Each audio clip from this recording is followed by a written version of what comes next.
Bersama si Fubi lagi ya, insyaAllah. Alhamdulillah.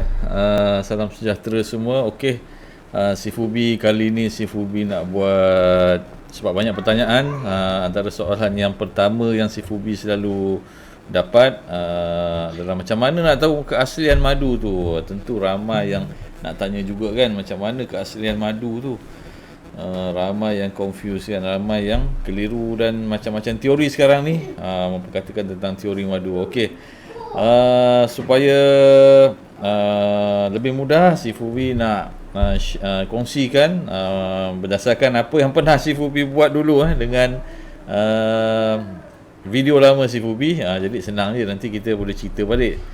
Sebab apa? Sebab video lama tu suara dia tak berapa clear. So banyak yang komen kata suara tak berapa dengar lah Cipu. Macam mana dia tak clear sangat. Nampak macam bahasa isyarat pula kan, tunjuk-tunjuk botol. Jadi hari ni special, kita share semula video tu dengan penerangan yang nafas baru lah. Sebab video tu dah 2000, tahun 2006 tak silap. Tahun 2006 Sifu dah share kan, macam mana nak tahu asli tak asli. Ni khusus untuk madu tualang madu tualang. Madu tualang yang macam ni, madu tualang. Jadi kalau madu lain tu, madu kelulut dan sebagainya, dia ada beza-beza sikit lah, tapi dia lebih kurang lah. Sebab madu kelulut dia beza, dia punya pollen dia tak sama dengan pollen madu tualang. Jadi sebab tu ada beza sikit. Dan madu-madu lain pun sama, macam madu ternak dan sebagainya. Okey, tanpa membuang masa, kita tengok video lama. Sambil tu si Fubi akan jelaskan tentang apa yang detail yang kita kongsikan pada waktu tu. Sebab dia ada video tu, dah tak payahlah dua kali kita nak buat video kan. Jadi kita guna video lama tu je lah. InsyaAllah boleh faham lah. Tak faham nanti boleh tanya dekat komen, insyaAllah. Okey, kita share kan. Okey, siapa kenal ni abang ni, waktu ni berisi sikit lah kalau tengok kan. Okey, tak apa. Okey, yang ditunjukkan tu adalah botol madu yang pertama tadi kan, yang warna macam kuning emas tu. Tu madu yang beli kat pasar malam lah. Yang ni madu tualang si Fubi. Yang ni packaging lama si Fubi lah, guna botol squeeze ni. Jadi yang pertama tu si Fubi terangkan tu, kalau nak tahu tu yang pertama, salah satu ataupun dua tips simple macam mana nak tahu asli tak asli adalah gelang pollen. Tengok yang tunjuk tu, tu madu tu botol, pada botol pasar malam tu. Si Fubi beli berapa, RM15 ke RM10. Dia nampak clear je kan, tak ada pun gelang pollen. Sebab madu tualang yang raw, dia mesti nampak gelang pollen dia. Sebab apa? Sebab kita tapis dan kita tuai sarang madu tualang tu. Sarang madu tualang tu dia berdekatan, dia punya bahagian pollen dengan bahagian madu tu. Okey, tu yang pertama. Kita tengok gelang pollen tu, dia nampak macam kerak kan. Kalau tengok, Sifu nak tunjuk, tengoklah kat video tu kan. Yang kedua ialah kita menggunakan air. Menggunakan air ni Sifu selalu share ni. Kita gunakan air. Yang pertama sekali tu Sifu gunakan madu dekat pasar-pasar biasa, kat pasar malam. Jadi kita tuangkan. Kita tengok dia punya kekeruhan dia. Tuan-tuan tengok dia punya kekeruhan dia macam mana. Dekat sini sebab apa? Kita tengok sebab kita madu yang tualang yang ori ataupun yang pure raw, dia bercampur dengan pollen kan. Jadi kita nak tengok dia punya kandungan dalam dia. Dia punya parameter kandungan madu tu. Bukan kita nak tengok luaran. Kalau luaran kita susah jugalah kita nak check dia punya fizikal dia, pekat ke cair ke. Sebab kadang-kadang kita test pakai shampoo, pakai kicap pekat pun, ataupun pakai gula karamel pun, dia boleh sama juga kan. Jadi susah. Tapi dengan kita tengok dia punya parameter kat dalam tu, so kita boleh dapat bezakan. Tengok tu yang pertama, tu si Fubi kacau tu. Tu yang pertama, macam air sirap kan. Korang tengok, macam air sirap. Memanglah sedap, gula je. Tapi tak ada nilai-nilai perubatan kat situ, untuk nilai untuk penawar kat situ tak ada lah, enzim apa semua. Bahkan bahayanya, dia punya kandungan HMF dia tinggi. So kalau kita amalkan dengan gula yang tinggi, HMF yang tinggi. HMF ni apa? HMF ni dia anti pula dia penyebab antara keradangan kat dalam tubuh kita kalau kita makan terlalu banyak bahan-bahan yang HMM yang tinggi. Nampak tu keruh tu. Yang tu madu sifubia, madu tualang raw. Kita tengok dia punya kekeruhan dia sebab dia pollen pollen tu high protein tau. High protein.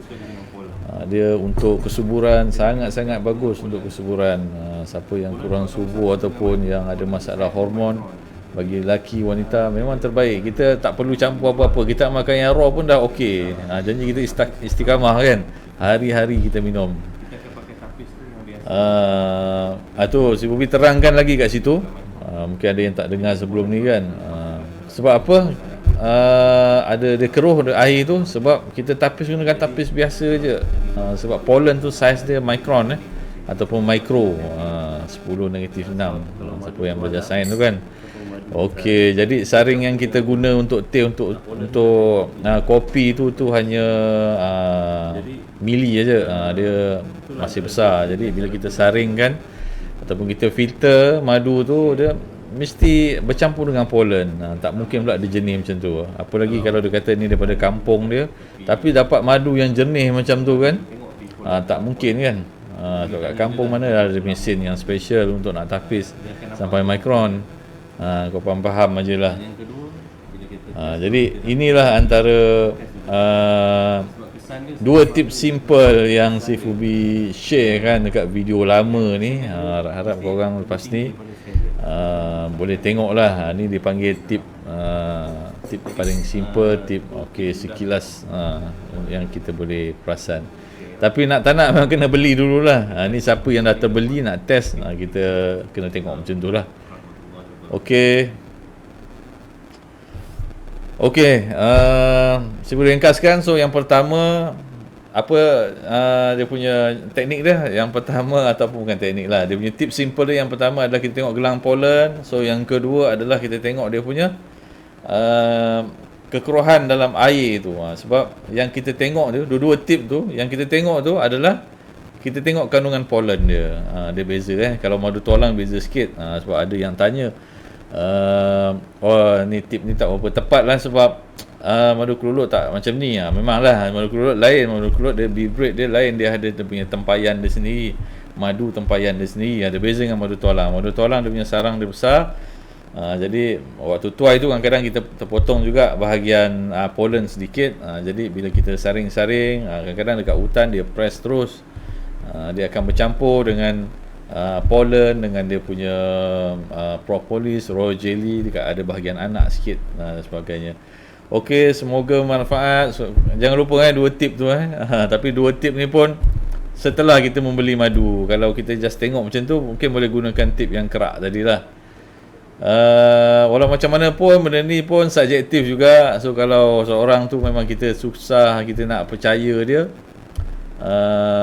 sebab dia back on trust juga. Kalau kita beli ke tempat yang kita tak tahu dia punya asal usul dia, walaupun nampak dua ciri yang sama macam tu, tapi kadang-kadang yalah macam-macam manipulasi kan dia boleh kan buat. Kita pun susah juga. Dia pun separuh madu lebah, separuh lagi dengan campuran gula pun kita pun tak tahu juga kan. Jadi benda-benda ni memang subjektif. Memang kita kena selalu check, kena selalu dapatkan pencerahan lah, tengok siasat dia macam mana, dia punya penjualan, kesan pada pengguna, respon pengguna yang menggunakan madu dia. Jadi dekat situ kita yakin yang madu yang dia bekalkan ni adalah madu yang betul-betul ori.